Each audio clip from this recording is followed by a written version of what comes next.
नाम सर? मेरा नाम वेदपाल मलिक, मैं राजस्थान शिक्षक शेखावत डिस्ट्रिक्ट सेक्रेटरी चूरू राजस्थान। आज दिल्ली के जनता मंदिर पे आज आप सब इकट्ठे हुए हैं, क्या मुख्य मांगे हैं आपकी केंद्र सरकार से? मुख्य रूप से हम दो मुद्दों को लेकर के यहाँ इकट्ठे हुए हैं। मेन हमारा है न्यू एजुकेशन पॉलिसी NEP 2020।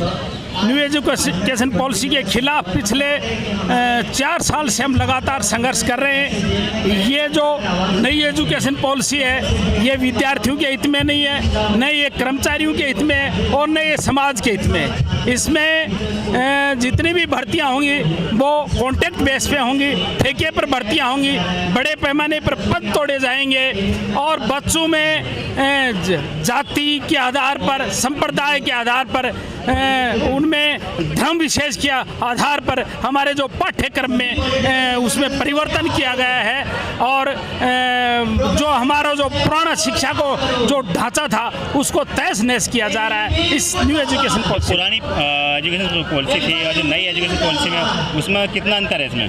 पुरानी और नई एजुकेशन पॉलिसी में दिन रात का अंतर है। पुरानी एजुकेशन पॉलिसी थी वो हमारी एक समाज के आधार पर उसको हम एक धर्मनिरपेक्ष सभी की हमारी शिक्षा नीति थी। उसमें सभी समाज का वैज्ञानिक दृष्टिकोण के आधार पर उसमें हम उसमें उसका समावेश था। नई शिक्षा नीति है उसमें धर्म, जाति, वर्ग विशेष का ख्याल रखा गया है। पाठ्यक्रम में विज्ञान और विशेषकर सामाजिक और जो हमारे जो पुराने जो इतिहास था उसको उसमें बदला गया है। अगर बात की जाए राजस्थान सरकार की, तो राजस्थान सरकार जो है वो आपकी कितनी सपोर्ट कर रही है सर इस पॉलिसी को लेकर? राजस्थान सरकार अभी केंद्र सरकार के दबाव में है। उसने भी न्यू एजुकेशन पॉलिसी लागू करने की राह पर उसने कदम बढ़ा दिए। हालांकि राजस्थान सरकार ने OPS के मुद्दे पर बहुत ही बढ़िया उसने यू टर्न लिया है। उसने केंद्र सरकार की जो NPS की जो प्लान है उसको पीछे करके और OPS को लागू कर दिया है। लेकिन NEP के मुद्दे पर राजस्थान सरकार केंद्र की तर्ज पर चल रही है, जो कि हम लगातार उसके खिलाफ लड़ाई लड़ रहे हैं। आज आप लोग यहाँ पे हजारों की तादाद में इकट्ठे हुए हैं केंद्र सरकार के घेराव करने के लिए। अगर आपकी मांगे नहीं मानी तो क्या कदम होगा आपका? निश्चित रूप से हम एक बहुत बड़े आंदोलन का घोषणा करेंगे और उसमें हम कर्मचारियों के साथ साथ किसानों को, बेरोजगारों को और समान विचारधारा के तमाम साथियों को साथ लेकर के ये जो तानाशाही सरकार है या तो हमारी बातों पर विचार करेगी, अन्यथा इसको हम विचार करने पर मजबूर करेंगे और इसको बैकफुट पर लेके आएंगे। या तो हमारी बात मानी जाएगी, अन्यथा 2024 के चुनाव में ये सरकार नहीं रहेगी। सर क्या कहना चाहेंगे आप इस बारे में?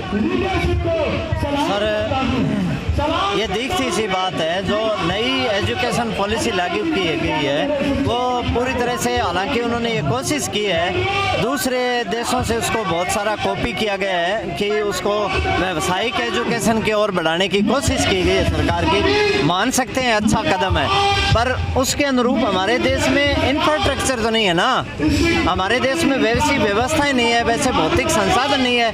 अब आप बात जैसे एजुकेशन में, आप स्कूलों में टीचर नहीं है सर, क्या करेंगे? अब आपने व्यावसायिक शिक्षा लागू कर दी, स्कूलों में लैब नहीं है, वैसी व्यवस्थाएं नहीं है, तो बच्चे सीखें कहाँ से? उसका मतलब क्या है लागू करने से? ये सब कागजी कार्रवाई है और इसका कोई मतलब नहीं है। इसको धरातल पर उतारने के लिए सरकार को भरसक प्रयास करने होंगे और भौतिक जो संसाधन है और मानवीय जो संसाधन है उनकी भरपूर व्यवस्था ये करनी होगी, तब जा कर के ये व्यवस्था बिल्कुल कामयाब हो सकती है। क्या कहना चाहेंगे सर?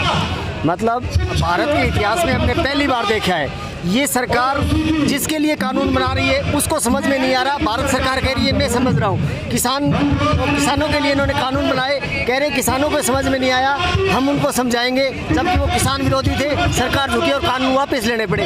इसी प्रकार ये एक ऐसी शिक्षा नीति लेकर के आई है न छात्र के हित में है, न शिक्षक के हित में है और न अभिभावक के हित में है, और फिर भी ये कह रहे हैं कि ये शिक्षा नीति अच्छी है, जबकि हम ये बताना चाह रहे हैं ये शिक्षा नीति बहुत ही हर वर्ग के लिए अच्छी नहीं है, सांप्रदायिक शिक्षा नीति है। बैकडोर एंट्री करने जा रहे हैं, अपने चहेतों को रोजगार देने के लिए, जबकि यहाँ पर कोई कॉन्ट्रैक्ट बेस पर भर्ती करना चाह रहे हैं, कोई परमानेंट भर्तियाँ नहीं होंगी, हर वर्ग के लिए विरोधी है। ऐसी सरकार भारत के इतिहास में हमने नहीं देखी, हम इसको झुका करके रहेंगे।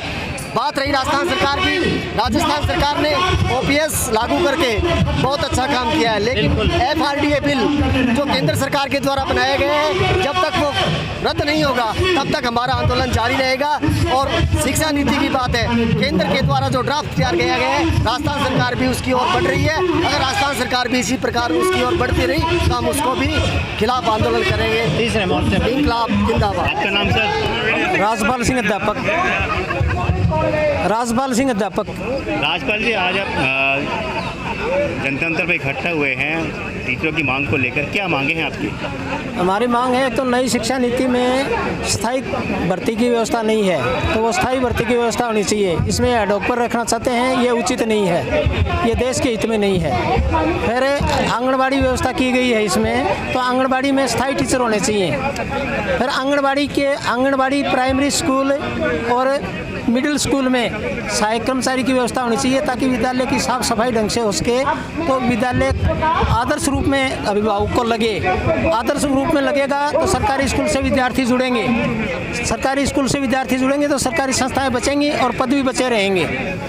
तो इसलिए मतलब प्रत्येक विद्यालय में सहायक कर्मचारी की व्यवस्था होनी चाहिए। पुरानी शिक्षा प्रणाली थी, जो नई शिक्षा प्रणाली है, आप लगता है कि आप नई शिक्षा प्रणाली से खुश नहीं है? नई शिक्षा प्रणाली से हमें अस्थायी अध्यापक व्यवस्था के बारे में खुश नहीं है, ये नहीं होनी चाहिए। अस्थायी अध्यापक व्यवस्था नहीं होनी चाहिए, मूल्यांकन आधारित वेतन नहीं होना चाहिए। वेतन व्यवस्था जो पहले से चली आ रही है वही होनी चाहिए। फिर हम आज का आंदोलन हमारा OPS के बारे में भी है। जब एक MLA MP 3 बार बन जाता है तो उसको 3 पेंशन मिलती हैं, जबकि एक शिक्षक है वो 60 साल की उम्र तक सर्विस करता है स्थायी रूप से, तो उसकी पेंशन नहीं हो रही है। इसलिए ये पेंशन व्यवस्था पूरे देश में लागू होनी चाहिए। OPS पूरे देश में लागू होनी चाहिए। विद्यालयों में मिड डे मील कार्यक्रम चलता है, उसमें स्थायी कर्मचारी की व्यवस्था होनी चाहिए, या मिड डे मील कार्यक्रम को शैक्षिक स्टाफ से अलग रखा जाना चाहिए। मिड डे मील कार्यक्रम को या तो शैक्षिक स्टाफ से अलग रखा जाए, या उसके लिए स्थायी कर्मचारी की व्यवस्था होनी चाहिए, ताकि अध्यापक का शैक्षिक कार्य है वो बाधित न हो। ठीक है सर, जिससे बच्चों को शिक्षा मिल सके और अभिभावक हैं वो प्रभावित हो सकें।